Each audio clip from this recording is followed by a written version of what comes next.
Buenos días, que el Señor les bendiga en esta mañana.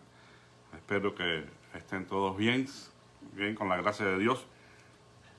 Ya casi terminando con estos devocionales relativos al poder espiritual.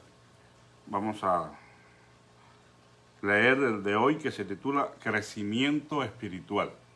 Crecimiento espiritual. Y el texto está en 2 de Pedro 3:18.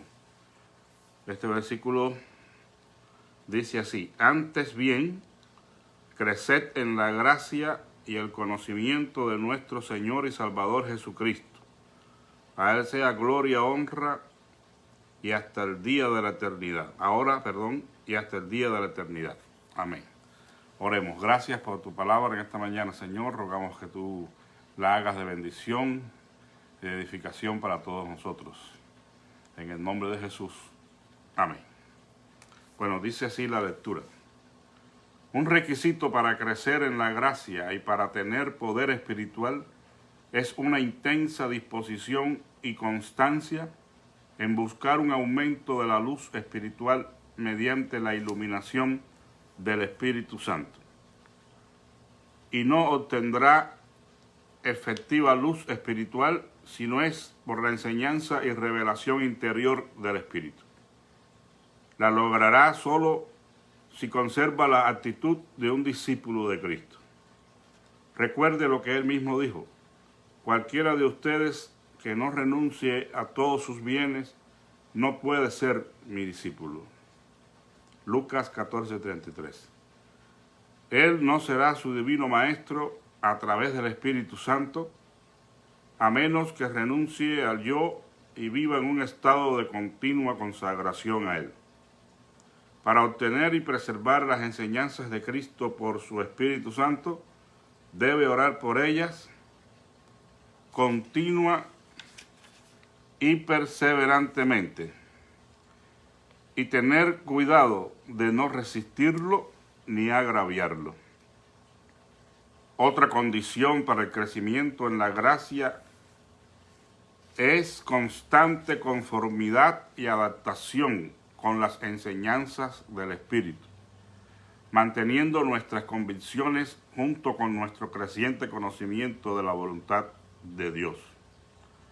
Una mayor presencia y saturación de la plenitud del Espíritu es otra condición del crecimiento en el fervor de Dios. No se puede enfatizar demasiado en que cada paso en la vida cristiana debe ser dado bajo la influencia del Espíritu Santo. Algo que se debe lograr es la total enseñanza y guía del Espíritu para que en todas las cosas sea quitado por Él. Así que les digo, vivan por el Espíritu y no seguirán los deseos de la naturaleza pecaminosa. Gálatas 5:16. Porque si ustedes viven conforme a la naturaleza pecaminosa, morirán. Pero si por medio del Espíritu dan muerte a los malos hábitos del cuerpo, vivirán. Romanos 8:13. La mentalidad pecaminosa es muerte, mientras que la mentalidad que proviene del Espíritu es vida y paz. Romanos 8:6. Por lo tanto, recuerde siempre que para crecer en la gracia debe crecer en la posesión de la plenitud del Espíritu Santo en su corazón. Dice la lectura: Padre, sin la luz que tú traes a mi senda, no puedo continuar. Permaneceré ignorante de la verdad espiritual a menos que tú me enseñes. Sin tu manifiesta presencia seguiré atado en el pecado. Continúa tu obra redentora en mí. Amén. Crecimiento espiritual.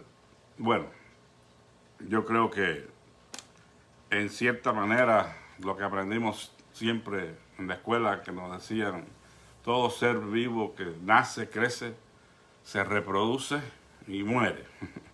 En biología, ciertamente pues es una gran realidad. En el mundo espiritual, yo creo que solamente aquella última parte que dice que muere, bueno, moriremos físicamente, ¿no?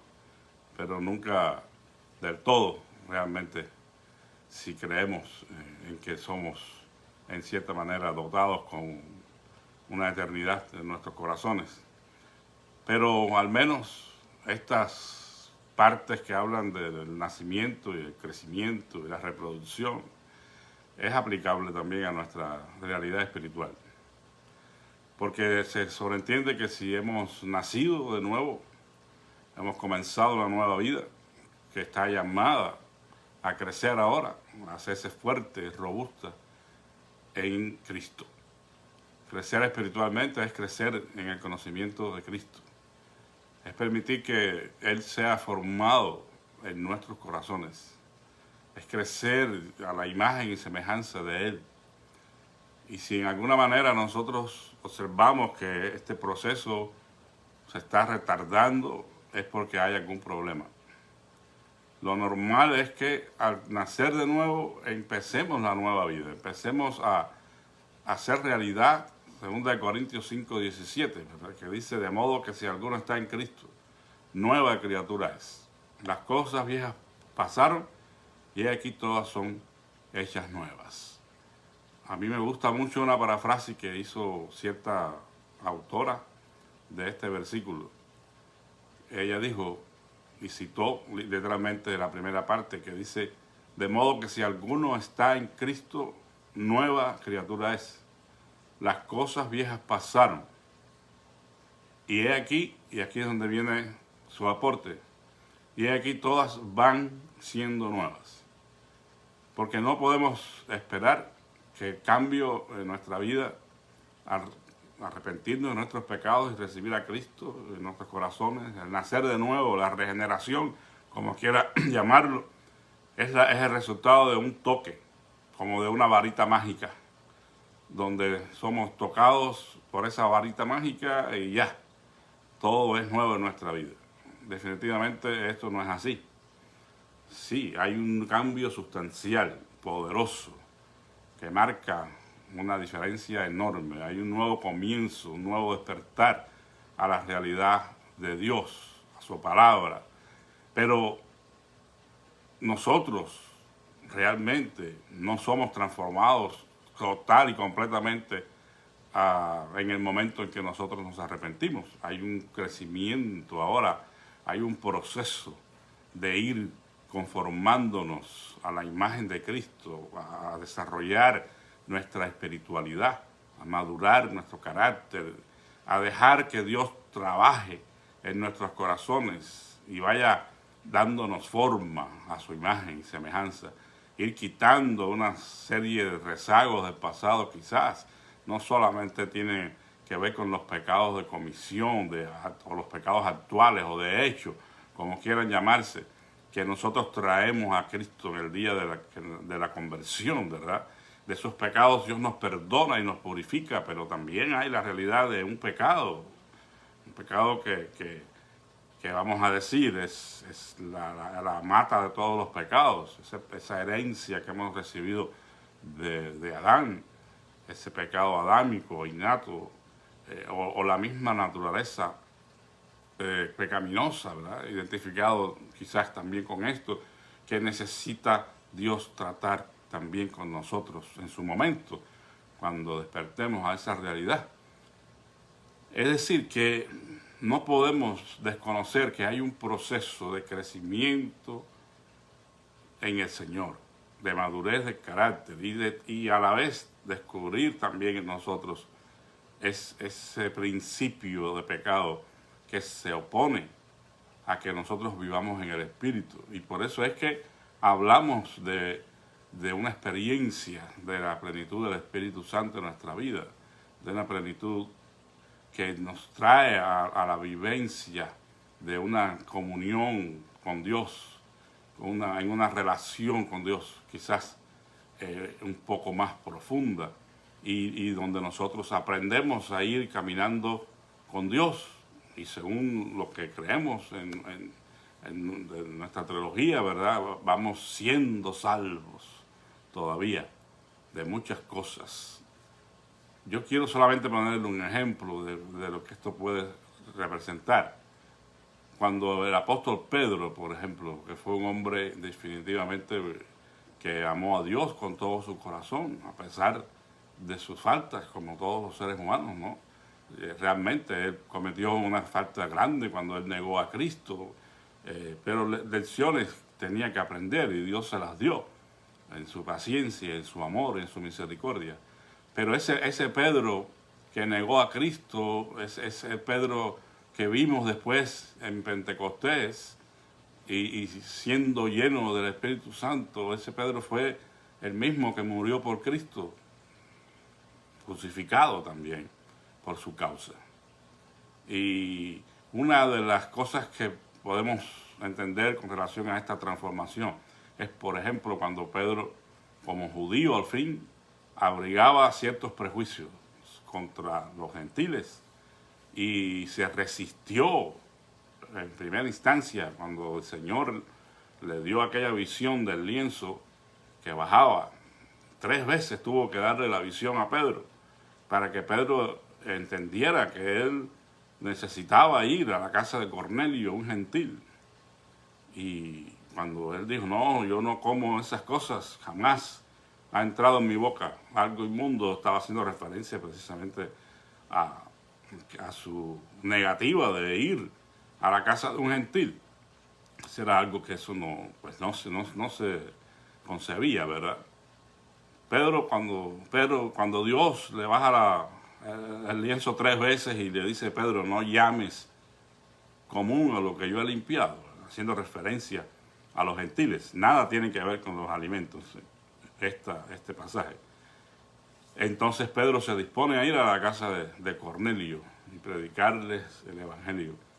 Y ver cómo también sobre los gentiles era derramado el Espíritu Santo, porque es que ese era el significado de Pentecostés.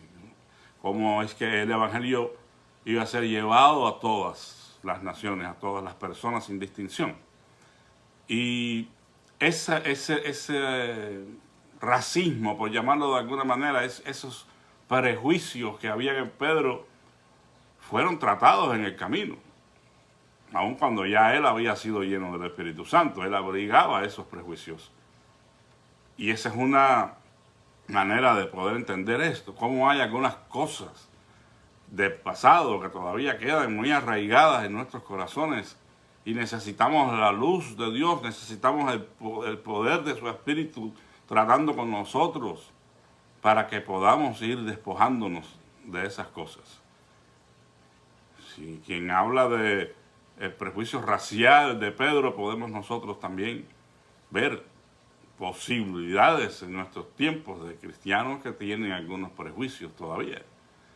Hay algunos fenómenos sociales que nos han marcado por tiempo, se han infiltrado, han llegado a ser parte de nuestras culturas, pero que no necesariamente son agradables a Dios.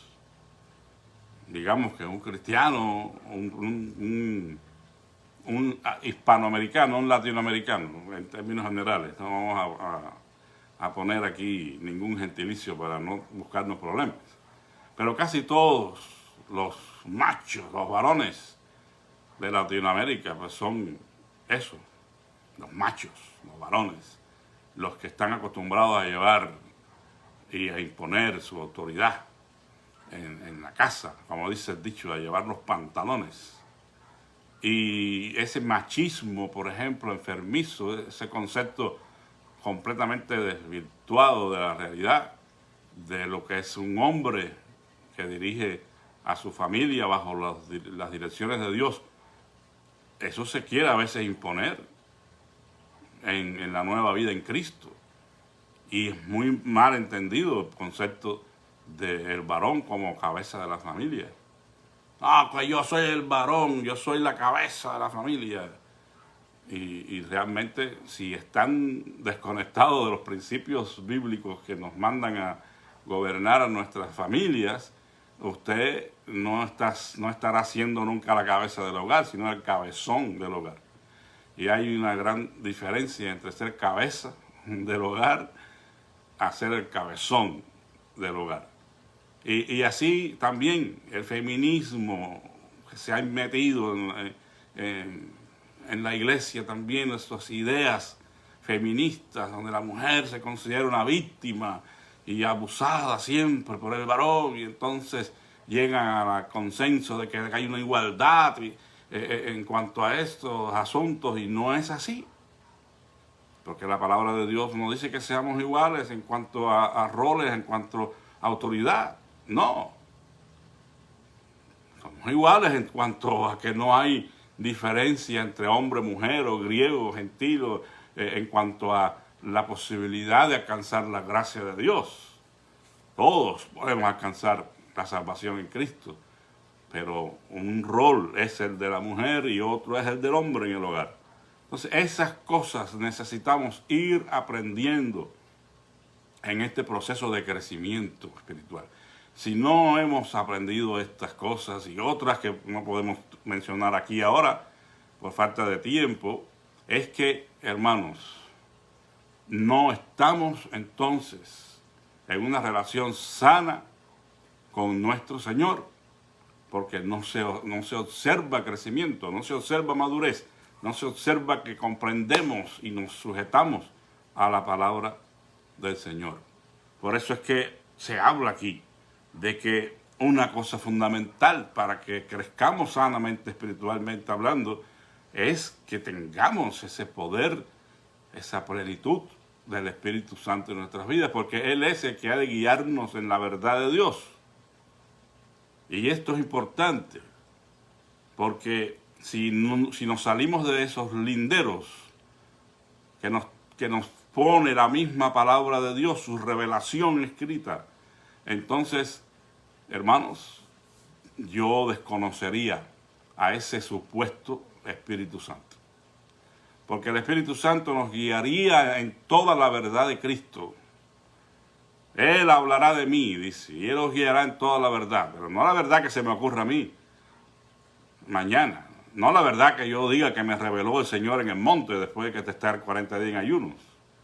No, porque si esas verdades supuestas que fueron reveladas no concuerdan con la revelación que nos ha sido dada, eso no podemos considerarlo del Espíritu. Entonces tenemos que entender bien eso, porque si no, pues cualquiera viene y dice, esto me lo dijo Dios, y esto me lo reveló Dios, y esto es el Espíritu. No, el Espíritu no puede hacer otra cosa que hablar de lo que ya ha sido hablado. Olvídese de esos apóstoles que dicen que tienen la autoridad de revelar, de poner nuevas doctrinas, nuevas enseñanzas. Es una tristeza que pensemos que en cierto tiempo después, hace no sé cuántos años atrás, ha sido revelado algo nuevo. No. No hay nueva revelación. Y cuidado con las nuevas comprensiones. Porque bueno, algunos dirán, bueno, no es una nueva revelación, pero es una nueva comprensión de ciertos pasajes, ciertos textos, ciertas cosas. Y allí entonces pues pudiera caber cualquier barbaridad también. No se trata de que si tengo un trasfondo teológico o tengo otro trasfondo teológico, es que hay una Biblia, hay una verdad. Independientemente del trasfondo teológico ha de ser entendida. Evidentemente, pues sí, es lógico que el trasfondo teológico que tengamos va a influenciar en eso es inevitable. Pero tampoco nos autoriza para estar inventando cuentos. No, hermanos, no. Olvídese de esos conceptos nuevos que están entrando a la iglesia. Y bueno, no quiero ser muy específico, porque no quiero que nadie se vaya a ofender, pero para eso tenemos esta revelación de Dios en su palabra. Y si el Espíritu ha de guiarnos en ella, lo ha de hacer en ella, sin que sea violentada, sin que sea mal interpretada alegóricamente. No es necesario ninguna otra revelación.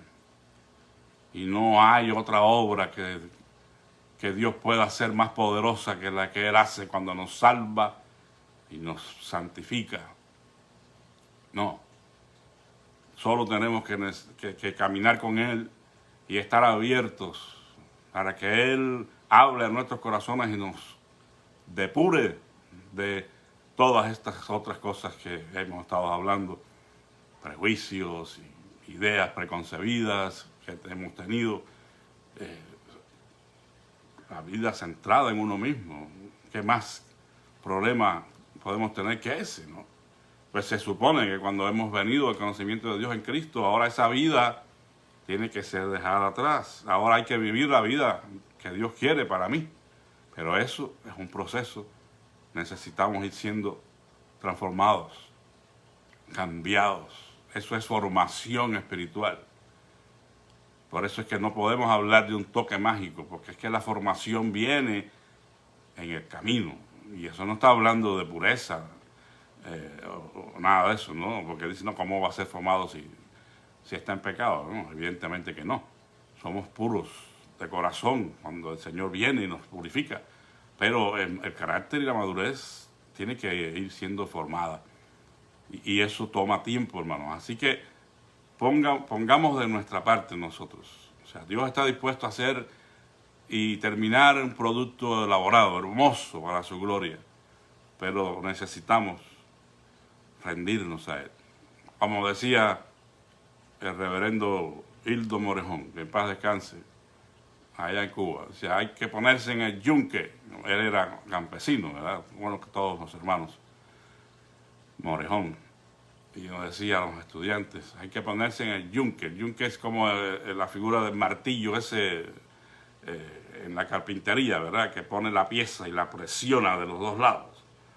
Y entonces viene el trabajador allí, sea el carpintero, el herrero, lo que sea, y empieza a limar y empieza a trabajar la pieza para darle forma. Y en sentido figurado, hay que ponerse en el yunque. Hay que dejar que Dios nos forme aunque nos duela. Porque ¿qué cosa puede ser mejor que observar crecimiento? Que observar que vamos desarrollándonos, que nos hacemos fuertes en el Señor. Parecerse más a Cristo cada día. Yo creo que eso es la clave de todo. Y si el poder del Espíritu Santo no está ayudando en eso, entonces no está el poder del Espíritu Santo. Digamos que nosotros podamos caminar sobre las paredes, flotar en los aires, hacer cualquier tipo de señales milagrosas, pero seguimos siendo los mismos cabezones. No hay obra del Espíritu Santo, porque la obra maestra del Espíritu Santo es hacernos semejantes a Cristo. Que el Señor les bendiga a cada uno de ustedes en esta preciosa mañana, amados hermanos, y vamos a orar por las peticiones de siempre. Hay un misionero que cayó con una enfermedad, ahora no recuerdo el nombre, lo leí en la mañana, de un reuma o algo así, una neumonía atípica. No sé exactamente lo que quiere decir eso, pero es una neumonía quizás no común. Pero el hermano está enfermo y queremos que lo incorporemos en nuestras oraciones. Padre, gracias en esta mañana te damos por la verdad de tu palabra que nos llama a crecimiento espiritual, a ser formados cada día más a la imagen de Cristo en nuestras vidas. Te ruego una vez más por las peticiones y te damos gracias por las que ya has respondido, Señor. Rogamos que tú sigas glorificando tu nombre. Gracias porque Isaura salió bien de su operación, Señor. Y pedimos ahora que ella se recupere pronto, Señor, y sin ninguna dificultad o complicación. Bendícela, Señor, junto a su esposo. Y ayuda a nuestra hermana Catalina con sus niños, con los nietos que está cuidando. Padre, gracias porque sabemos que también vas a obrar en la vida de nuestra hermana Esmeralda Aldana. Esperamos nuevas noticias de que ella va a estar completamente bien en su operación. Así recordamos a nuestra hermana María Díaz, a nuestra hermana Mariquina, Señor, que está esperando ahora el martes una consulta nueva para confirmar si puede ser intervenida quirúrgicamente o no. Padre, te rogamos que tú dirijas todo este proceso, que todo sea hecho bajo tu voluntad, Señor, y tu cuidado. Así rogamos, Señor, que nos concedas el milagro para Norma Escobedo, si esto es tu voluntad, Señor, lo ponemos en tus manos y rogamos que tú le bendigas y fortalezcas. Así, Señor, por cualquier otra necesidad de salud, te rogamos que tú obres. No sabía que nuestra hermana María Antonia había tenido dificultades, pero gracias a Dios que ella se encuentra mejor. Y rogamos por la hermana Gladys también, el examen que se hizo, Señor, en su corazón. Esperamos en ti en que todo esté bien, Padre. Oh, Señor, tú eres nuestro doctor celestial y tú sabes la razón por la cual estas situaciones vienen a nuestras vidas, Padre. Pero allí tú te glorificas, trayéndonos de alguna manera tu bendición, Señor. Rogamos, Padre, por el buen orden y funcionamiento de tu iglesia. Pedimos que tú nos sigas dirigiendo. Bendice el día de mañana, si es que estamos allí, Señor, por tu gracia para celebrar el Día de los Padres, por los cuales pido en esta mañana una bendición muy especial para cada papá, Señor, para cada varón que tú le has concedido este privilegio y esta bendición de ser padres. Gracias te damos, Señor, y rogamos que te quedes con nosotros en el resto del día. Por Jesucristo. Amén. Que Dios les bendiga y que la paz de Cristo sea con todos en esta mañana y durante el resto del día también. Amén.